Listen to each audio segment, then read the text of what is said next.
pergunta de número 183. Na pergunta anterior, de número 182, a gente viu como o Espírito nos auxilia na oração. Então a gente passou lá pela pergunta, né, a quem devemos orar. A gente viu que nós devemos nos dirigir ao Pai, a Deus Pai. E depois a gente viu como a gente se achega ao Pai, que é por meio de Jesus Cristo, nosso mediador, e depois o auxílio do Espírito na oração, né?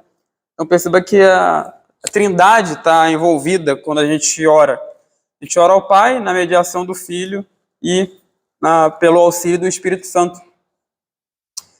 Então, agora a gente vai continuar aqui, né? Mas só para lembrar uma questão que não há nada de errado a gente também se dirigir, por exemplo, ao Filho, né? A gente vê Paulo fazendo isso, Paulo se dirigindo a Cristo em oração.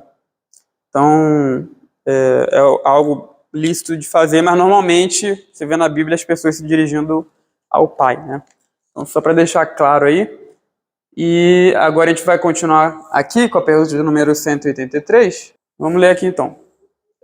Por quem devemos orar, né? Então vamos ler. Devemos orar por toda a Igreja de Cristo sobre a terra, pelos magistrados e demais autoridades, por nós mesmos, pelos nossos irmãos e até mesmo pelos nossos inimigos, pelos homens de todas as categorias. Então, aí deu uma pausa, né? A gente vai continuar na próxima pergunta. Que ela vai dar continuidade ali na resposta, né? Então, por quem devemos orar, né? Essa é a pergunta. Então, a gente já viu a quem nós dirigimos, pela mediação de quem, né? No caso, Deus Pai, a gente se dirige pela mediação do Filho, também pelo auxílio do Espírito. Agora, por quem nós devemos orar, né? E aí é isso que trabalha a pergunta e a resposta de número 183. E aí estão as referências bíblicas.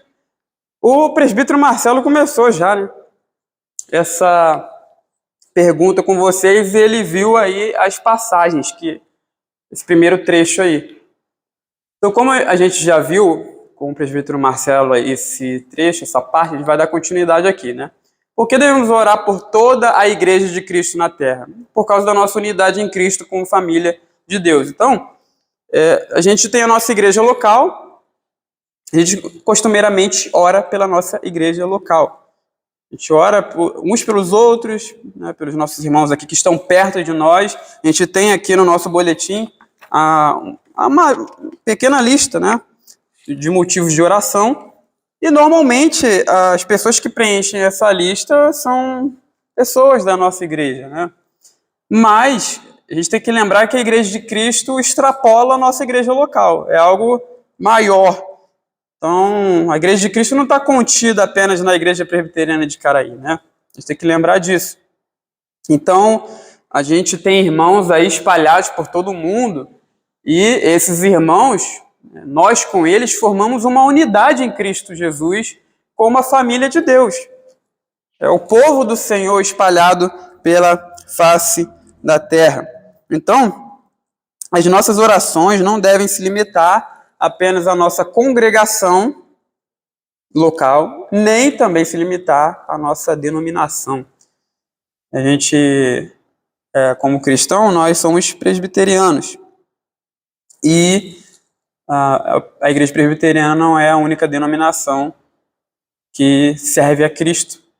Existem outras denominações que também buscam a face do Senhor. Tem algumas diferenças entre nós e eles, diferenças doutrinárias, mas há algo maior que nos une, há coisas superiores, coisas que nós temos mais semelhança com eles do que diferenças.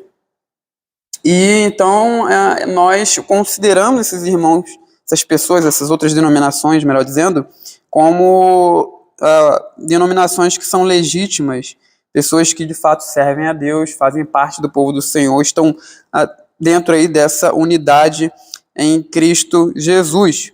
Então, devemos orar não somente pela nossa congregação, não somente pela nossa denominação, mas também por outras denominações, né? E aí, trazendo aqui um comentário do Gerhardus Voss, isso não quer dizer que devemos orar detalhadamente por todos os segmentos da igreja, mas que não devemos limitar nossas intercessões à fração da igreja da qual somos membros. Então, se nós devemos orar por toda a igreja de Cristo, quer dizer que nós devemos orar detalhadamente por toda a igreja? Claro que não, né? Não, nem tem como. Nem pela nossa igreja local, às vezes a gente consegue orar detalhadamente, porque são várias pessoas, né? Então, nós devemos, como membros dessa igreja aqui, e com responsabilidades aqui, concentrarmos nossas orações mais aqui na nossa igreja local, né? Orar mais detalhadamente pela nossa igreja local, né? Porque nós temos responsabilidades aqui como membros uns dos outros, como irmãos que fazem parte aqui da igreja de Cristo nessa localidade especificamente, né? Então, a gente viu aí sobre essa questão. Existe o povo de Deus espalhado pela face da terra, né? E nós somos uma unidade em Cristo com eles, formamos uma só família, família que Deus escolheu, né? Então, continuando aqui. Por que somos ordenados a orar pelos magistrados? Porque Deus a estabeleceu, né? Para a realização dos seus propósitos no mundo, e ambos carecem do seu auxílio e da sua bênção para a correta concretização das suas tarefas, né? Ambos aqui está falando dos magistrados no sentido das autoridades na igreja e também no mundo. Então, existe a autoridade eclesiástica e existe a autoridade civil.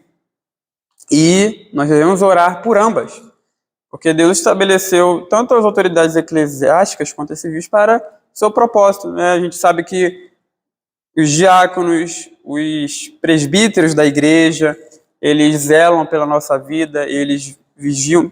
Mas os presbíteros, porque a função dos presbíteros é de vigiar mesmo, né? De supervisionar. Os diáconos também têm suas funções, né? Mas na questão da supervisão, os presbíteros têm essa tarefa. E os diáconos, eles servem de outras formas, como nós sabemos muito bem, com ações de misericórdia, com a visitação e outras coisas mais. Mas foram colocados na igreja para o nosso benefício, né?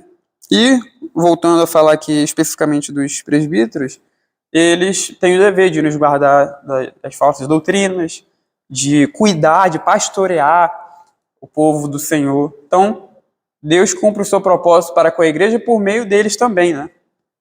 E no caso das autoridades civis, a gente deve lembrar que eles também foram colocados no mundo, cumprem o propósito de Deus no mundo, que é promover a justiça e punir a maldade, né? Ou melhor, louvar o bem, louvar aqueles que fazem o bem, e também punir os maus, e assim a justiça é promovida, a justiça é estabelecida. E a gente sabe que sem a bênção de Deus, as autoridades não conseguem cumprir com seus deveres. E a gente está vendo isso aí, né, no nosso país, em outros países também. Há pessoas que têm autoridade na mão e acabam extrapolando. Não promovem a justiça, muito pelo contrário. Ao invés de promoverem a justiça, promovem a injustiça, fazem aquilo que é errado, né? Louvam aquilo que é mal. Isso é péssimo, né? Porque se a autoridade louva o mal, o que isso passa para a população? O que isso passa para aqueles que estão ali debaixo da autoridade? Passa que você pode fazer o que é ruim, o que é mal, e vai ser impune. Esse que é um dos grandes problemas de quando a autoridade louva o mal e pune aquele que faz o bem, né? É o que Isaías fala, de trocar o mal pelo bem, chamar o amargo de doce, o doce de amargo, né? Trocar aí os termos.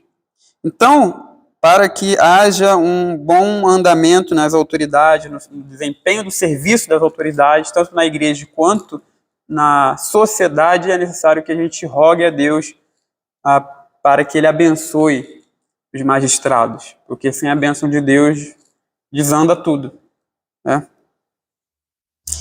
Então, é isso que fala aí o ponto 2. É certo orarmos por nós mesmos? Claro que é. Orar por nós mesmos não é a mesma coisa que orarmos egoisticamente. Então, alguém pode pensar, se eu estou orando por mim mesmo, eu estou sendo egoísta.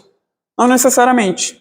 Tem várias pessoas na Bíblia que oraram por si mesmas e Deus não considerou a oração delas algo egoísta, né? A gente, quando ora a Deus e pede coisas a Ele, a gente está reconhecendo que as bênçãos que nós temos, desejamos, vêm de Deus, né? Isso promove a glória de Deus. A gente reconhece que, embora a gente se esforce para alcançar ao que desejamos, ao orar, a gente está reconhecendo que Deus é que nos dá as bênçãos, né? As bênçãos vêm das mãos do Senhor. Então nós podemos pedir por bênçãos temporais legítimas para nós, tais como saúde, cura, alimento, vestuário, prosperidade material, sucesso nos negócios, e Deus concederá essas coisas se for do agrado dele, segundo a vontade dele. E João fala que se nós pedimos algo segundo a sua vontade, ele nos ouve. Então, tem que lembrar disso também. A gente pode pedir coisa a Deus, mas não há uma garantia de fato que ele vá nos dar. É igual uma criança que pede ao seu pai um brinquedo, né? Eu imagino que o Diácono Luiz e a irmã Denise já tiveram vários pedidos de seus filhos, compra isso para mim, me dá isso aqui e tal. E vocês falaram não, né? Porque por causa tinha um motivo, né? Vocês falaram não.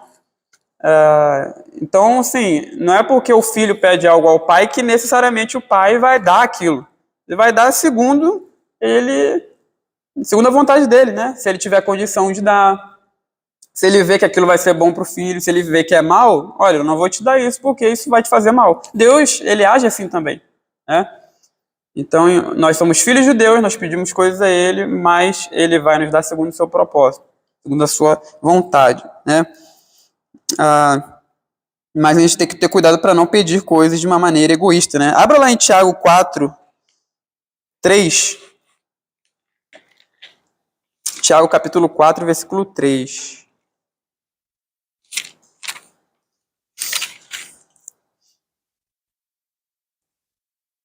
Quem achou, pode ler.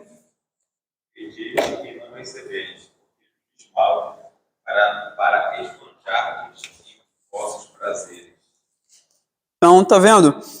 Tiago fala aqui de pessoas que estavam orando e ele fala, vocês pedem e não recebem porque vocês pedem mal. Por que vocês pedem mal? Porque o propósito da oração de vocês é esbanjar em vossos próprios prazeres, né? Então você vê aí a ideia egoísta e mais para trás, se você começar a ler do versículo 1 e 2, você vai ver que está tudo errado aí, né? De onde procedem as guerras e contendas que há entre vós? De onde, senão, dos prazeres que militam na vossa carne? Cobiçais e nada tendes, matais e invejais e nada podeis obter. Vivei a lutar e a fazer guerras. Nada tendes porque não pedis. Pedis e não recebeis porque pedis mal para esbanjardes em vossos prazeres. Então, você vê que a motivação da oração aqui tem a ver com a inveja, né? Com a cobiça, que é algo pecaminoso. Então, quando a oração por nós mesmos vem de um coração invejoso, cobiçoso, ganancioso, aí, né, é o que é uma oração egoísta, né? É uma oração egoísta e pecaminosa. Então, sim, também. Orar sem fé é uma oração que É claro que Deus, ele, por vezes, ele é muito misericordioso, né? Às vezes a gente ora sem fé e ele, por vezes, não nos dá, né? Mas a gente tem que orar com fé, né? A Bíblia manda a gente fazer isso. Porque, de fato, tudo vem de Deus e com fé a gente agrada a Ele. Como fala lá Hebreus, né? Sem fé é impossível agradar a Deus. Mas veja que a motivação aqui é egoísta, aqui do texto de Tiago.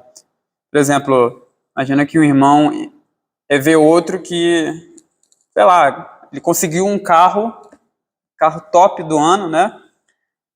E um irmão da igreja, né, viu a vitória lá a bênção desse irmão e ele se sentiu, né, com inveja, cobiçou aquele carro e foi pedir a Deus, né, para que ele também obtivesse aquela bênção. Então, uma oração egoísta, uma motivação errada, né? E essa oração Deus condena.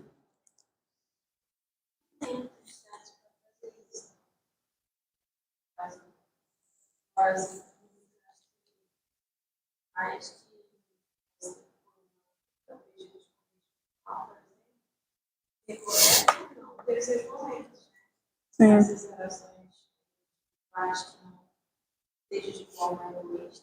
Sim, eu acho que tem coisas particulares assim que falar em público não convém, né? Porque é chato, por exemplo. Vou dar um exemplo que não tem necessariamente a ver com isso aqui que a gente está falando, né? Por exemplo, o irmão está passando por uma dificuldade para vencer algum pecado, né? Sei lá, ele tem ansiedade, né? Ou então é uma pessoa iracunda e briga muito com as pessoas em casa. Ela pode, obviamente, deve pedir a Deus para ser liberta do pecado, mas ela tem que ter cuidado, né, em orações públicas, em certos ambientes, né, no qual ela vai falar isso. Talvez se ela tiver com alguns irmãos que já conhecem ela, já tem uma certa intimidade, eu não acho que é errado ela orar a Deus diante daqueles irmãos. Não uma oração, de certa forma, pública, né? Mas está sendo feita ali diante de pessoas que ela confia e que são dignas de confiança. Mas não sei se eu não acho muito bom, né, fazer esse tipo de oração, por exemplo, num culto público onde está um monte de gente ali que pode entender outras coisas, né? Então tem que ter cuidado, como você falou, tem certos tipos de orações que nós devemos fazer, mas numa hora correta, né? Até quando a gente ora a Deus por algumas bênçãos, a gente também tem que ter cuidado, né? Porque pode dar a entender outras coisas. Embora não seja uma coisa ilegítima, quem ouve pode entender errado, né? Então, falou muito bem, né? Continuando aqui. Então, não é errado orar por nós mesmos. Orar por nós mesmos não é a mesma coisa que orarmos egoisticamente, embora possa acontecer de orarmos egoisticamente, né? Mas não necessariamente orar por nós mesmos é uma oração egoísta. Porque somos ordenados a orar pelos nossos inimigos. Não sei se eu coloquei aqui, né? Acabei esquecendo. Mas Jesus fala isso, né? Para a gente orar pelos nossos inimigos. E o motivo disso é para que nós nos tornemos semelhantes ao nosso Pai Celestial. Abra lá em Mateus capítulo 5.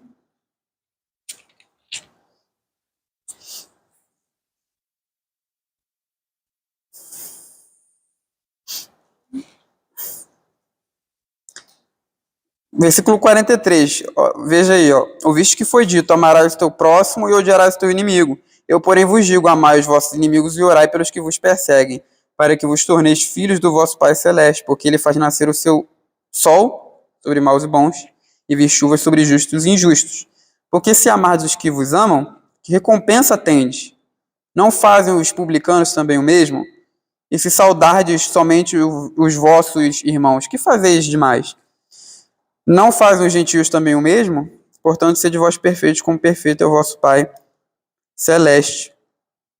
Então, perceba que Jesus, ele nos chama a praticar o bem, até mesmo com os nossos inimigos, né? E o amar aqui, amar os vossos inimigos, como ele diz aqui, é fazer o bem, né? Não está falando que a gente tem que, tipo,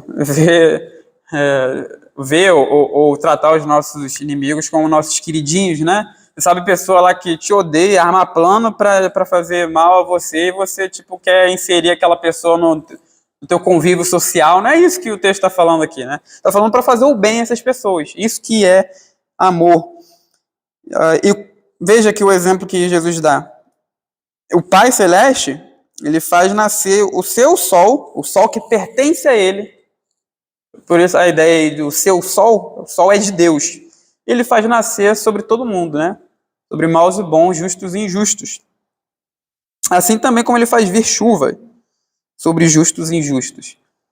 Então, Deus, quando ele traz essas bênçãos sobre a terra, ele não faz distinção ou acepção de pessoas. Isso aqui é muito interessante, né? Porque quando a gente pensa sobre sol e chuva, a gente esquece aqui, que não faz parte do nosso contexto, que esse povo aqui vivia de agricultura, né? Por isso que Jesus ele usa várias vezes nas suas parábolas imagens de agricultura, porque o povo lá na Palestina, né? Ali na Galileia, eram na sua maioria camponeses, né? Uma parcela muito alta da população era constituída de camponeses. E então, veja, quão necessário é para a agricultura o sol e a chuva? É muito necessário. E Deus, ele enviava isso sobre todo mundo. Os camponeses que serviam a ele, os camponeses que não serviam a ele, eram abençoados pelo próprio Deus, né? Então, Deus não faz acepção de pessoas ao tratar bem aqui nesse sentido.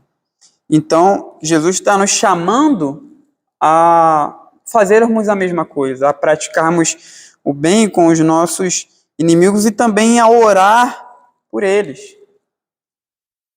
Então, assim, e orar aqui, obviamente, não é orar, Senhor, por favor, Senhor, que o plano do meu inimigo dê certo contra mim, né? Não é nesse sentido. É orar pela vida dele, para que Deus o abençoe, para que Deus seja misericordioso para com ele e o tire das trevas para a luz, para que Deus guarde a vida dele. Então é nesse sentido aqui que nós devemos amar e orar pelos nossos inimigos, né? E não tem jeito. Enquanto a gente vive aqui, uma vez ou outra a gente vai dar de cara, né? Vai encontrar uma pessoa que não se dá bem, não vai com a nossa cara, que se apresenta ali como um inimigo para nós. A gente vê isso na Bíblia, né? Vários servos de Deus tiveram inimigos: Davi, Elias, Paulo, depois na história da igreja, Lutero, John Knox, Calvino, e por aí vai. Vários servos de Deus tiveram inimigos, né? E no presente mundo isso é inevitável. E perceba que Deus, mesmo assim, nos chama a orar por essas pessoas. E o Guerra dos Vozes coloca aqui, né? Deve-se notar que a Bíblia não diz que não devemos ter nenhum inimigo. Deus não manda a gente não ter inimigo, justamente porque isso não está no nosso controle, né? Como eu acabei de dizer, pessoas surgem, elas às vezes não vão com a nossa cara, e você e eu não temos controle sobre essas pessoas. Não temos controle sobre a maneira que ela nos vê. Né? Claro que nós devemos agir da melhor forma, fazer o bem e viver piedosamente para que não provoquemos a inimizade. Mas, às vezes, agindo corretamente diante de Deus, vai aparecer pessoas que não gostam da gente, né? Então, a gente não tem controle sobre isso. Por isso que Deus não manda que a gente não ter inimigos, mas A gente orar por eles. Isso é muito importante, né? Os nossos inimigos são pessoas por quem nós devemos orar. O dever de orarmos pelos nossos inimigos significa que não devemos opor-lhes resistência? De jeito nenhum, devemos orar pelos nossos inimigos, mas temos ao mesmo tempo o dever de defender a nós mesmos, as nossas famílias e o nosso país contra injustiças e violências. Então, quando Jesus fala aqui de orar pelo inimigo, fazer o bem, ele não está excluindo o nosso dever de proteger a nós mesmos e os nossos familiares, os nossos amigos, os nossos próximos, né? Porque tem gente que pensa que, pelo fato de termos que fazer o bem ao inimigo e orarmos por eles, vai entrar alguém na minha casa querendo fazer mal à minha família, eu não vou poder fazer nada. Não vou poder, por exemplo, agredir, ter que usar de violência às vezes, contra um ladrão, uma pessoa má. Isso não é o que a Bíblia está ensinando, né? A ideia aqui de inimigo é relação pessoal, né? Não está falando desse tipo de situação onde nossa vida está em risco, a vida de outras pessoas do nosso país, por exemplo, as pessoas do nosso país, dos nossos familiares, nossos irmãos, estão em risco, né? A Bíblia não proíbe a gente se defender, tá? Então, orar pelos inimigos não tem a ver com uma proibição de defender a si mesmo e outras pessoas. Por que devemos orar pelos homens de todas as categorias que agora vivem e que ainda hão de nascer? Todos os seres humanos, tanto aqueles que agora vivem quanto os que ainda estão para nascer, são criados à imagem de Deus, com o propósito de glorificarem a Deus. Então, a gente não ora por mortos, mas a gente ora por pessoas que vão nascer, né? Por que a gente não ora por morto? Porque o morto já morreu, não tem mais o que fazer, né? Quem era parte do povo de Deus, né? Estava em Cristo, morreu, está na presença de Cristo, e quem não estava, está em outro lugar, né? Está no inferno. Então, o destino deles acabou, né? Já está estabelecido. E então, por isso que a gente não ora por morte, tá? A Bíblia nunca manda a gente orar por pessoas que morreram. Agora, a gente ora por pessoas que vão nascer, né? Por pessoas que Deus criou e ainda não vieram ao mundo.